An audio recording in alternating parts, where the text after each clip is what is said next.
Баршаңызға сәлем. Бүгін сіздермен небәрі 5 минутта дайын болатын дрожжсыз табада оңай пісетін пиццаның рецептімен бөлісетін боламын.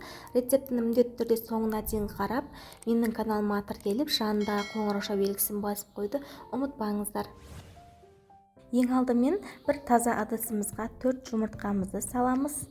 Жарты шай қасық тұзымызды салып, жақсылап венчикпен араластырып аламыз. Содан соң 2 ас қасық майонез қосамыз. Және де 8 ас қасық қаймағымызды қосып, барлығын жақсылап араластырып аламыз.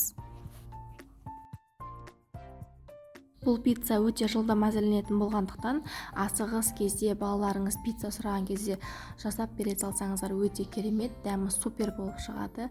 Табада піскен пицца деп ешкім айтпайды. Барлығын жақсылап араластырып болғаннан соң 16 ас қасық ұнымызды міндетті түрде електен өткізіп қосамыз. Ұнымызды қосып жақсылап араластырып аламыз. Бізде осындай қоймалжың қамыр шығуы тиіс.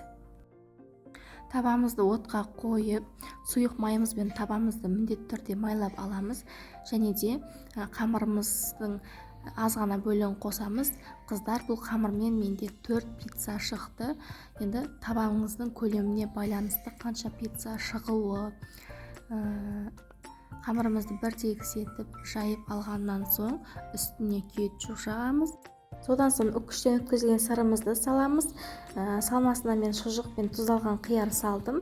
Салмасын қалауларыңыз бойынша ауыстыра берсеңіздер болады. Қызанақ, болгар бұрышын салып. Және де үстіне тағы да кішкене сыр сеуіп, бетін жауып, орташа отта сыры балқып ерігенше ұстаймыз. Сыры балқып ерігенде біздің пиццамыз дайын болады.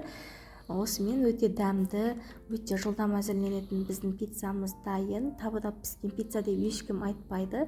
Міндетті түрде жасап көруге кеңес беремін. Назарларыңызға рахмет. Сіздермен болған Анаргүл.